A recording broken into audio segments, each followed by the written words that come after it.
Horus was born on December 25th of the Virgin Isis Mary. His birth was accompanied by a star in the east. Upon his birth, he was adored by 3 kings.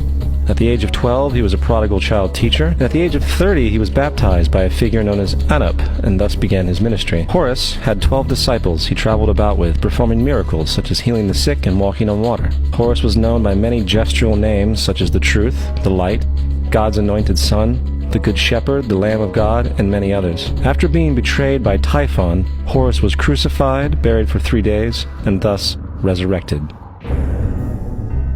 These attributes of Horus, whether original or not, seem to permeate many cultures of the world, for many other gods are found to have the same general mythological structure. Attis of Phrygia, born of the Virgin Nana on December 25th, crucified, placed in a tomb, and after 3 days was resurrected. Krishna of India, born of the Virgin Devaki, with a star in the east signaling his coming. He performed miracles with his disciples, and upon his death was resurrected. Dionysius of Greece, born of a virgin on December 25th, was a traveling teacher who performed miracles such as turning water into wine. He was referred to as the King of Kings, God's only begotten Son, the Alpha and Omega, and many others. And upon his death he was resurrected.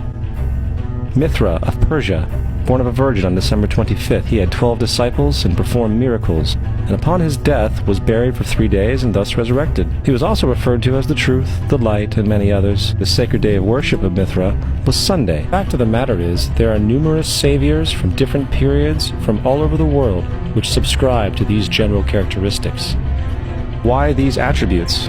First of all, the birth sequence is completely astrological. The star in the east is Sirius, the brightest star in the night sky, which, on December 24th, aligns with the 3 brightest stars in Orion's belt, the 3 kings.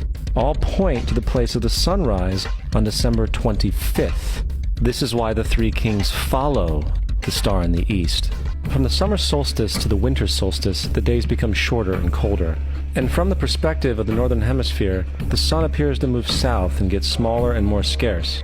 The shortening of the days and the expiration of the crops when approaching the winter solstice symbolize the process of death to the ancients. It was the death of the sun, and by December 22nd, the sun's demise was fully realized. For the sun, having moved south continually for 6 months, makes it to its lowest point in the sky. The sun stops moving south for 3 days, and during this 3-day pause, the sun resides in the vicinity of the Southern Cross, or crux. On December 25th, the sun moves 1 degree, this time north. The sun died on the cross, was dead for 3 days, only to be resurrected or born again.